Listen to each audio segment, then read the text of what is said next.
और ग्लोबल बाजार के दबाव के बीच सोने चांदी की कीमतों में गिरावट का असर प्रयागराज के सर्राफा बाजार में साफ तौर पर नजर आ रहा है।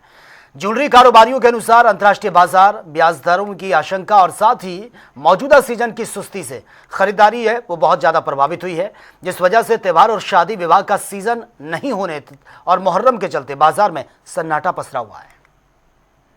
लगातार सोने चांदी के दाम में गिरावट देखने को मिल रही है। जो सोने चांदी के दाम आसमान छूते थे, आज करीब एक महीने का अगर अंतराल देखा जाए तो सोने के दाम में करीब 8,000 की गिरावट देखने को मिली है और चांदी में भी करीब 3,000 की। मगर अगर बात करें तो सोने चांदी की दुकानों पर जिस तरह से भीड़ होती थी, सन्नाटा पसरा है। और हम मार्केट में आपको आगे पीछे हर तरफ दिखाएंगे दुकानों में कि जिस तरह से भीड़ होती थी दुकानदारों की, आप देखें कि दुकानों में सन्नाटा है और दुकानों में जिस तरह से भीड़ होती थी आज ग्राहक नहीं है।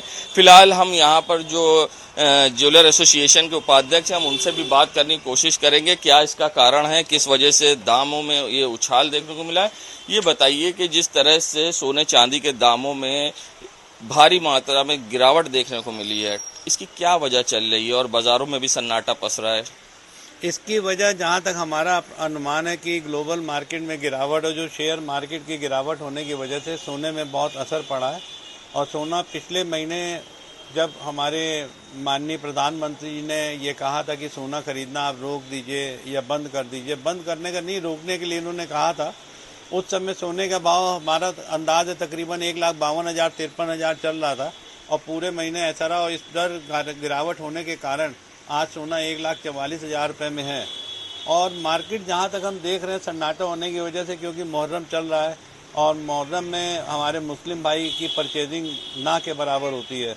और आज के समय पे अगर परचेजिंग है, मार्केट अगर डिपेंड भी है तो मोर देन 70% मोमडन हमारे परिवारों पे है और उनके ना मार्केट में आने के कारण हम लोग यहाँ काफ़ी ज़्यादा सन्नाटा चल रहा है।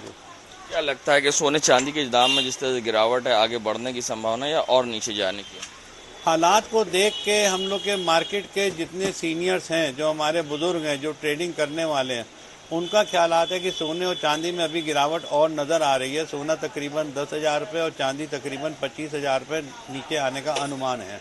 देखिए, सोने चांदी के दाम में और गिरावट होने की संभावना है। एक तरफ ग्लोबल कमोडिटी जो शेयर मार्केट है उसमें गिरावट देखने को मिली है और दूसरी तरफ कहा जा रहा है रिजर्व फेडरल बैंक अमेरिका में भी जो ब्याज दरें हैं शायद बढ़ सकती हैं। तो ये सब कई वजहें हैं जिससे सोने चांदी के दाम गिरने के अनुमान लगाए जा रहे हैं। फिलहाल ये देखना होगा कि आने वाले वक्त में सोने चांदी का दाम और कितना नीचे जाता है या स्थिर रहता है या आगे बढ़ता है। फिलहाल कहीं ना कहीं प्रधानमंत्री ने जिस तरह से लोगों से अपील करी थी कि 1 साल तक किसी तरह के भी आयोजन में सोने चांदी की खरीदी न करें, और जिसको देखते हुए बाजारों में भी कहीं ना कहीं सन्नाटा है और दूसरी तरफ त्योहार का भी असर है, जैसा कि दुकानदारों ने बताया। फिलहाल अब देखना होगा कि आगे सोने चांदी में किस तरह से दाम और गिरते हैं और पब्लिक को किस तरह से राहत मिलती है, ये देखने वाली बात होगी। वीडियो जर्नलिस्ट शामू कुशवाहा के संग सैयद मोहम्मद आमिर, प्रयागराज।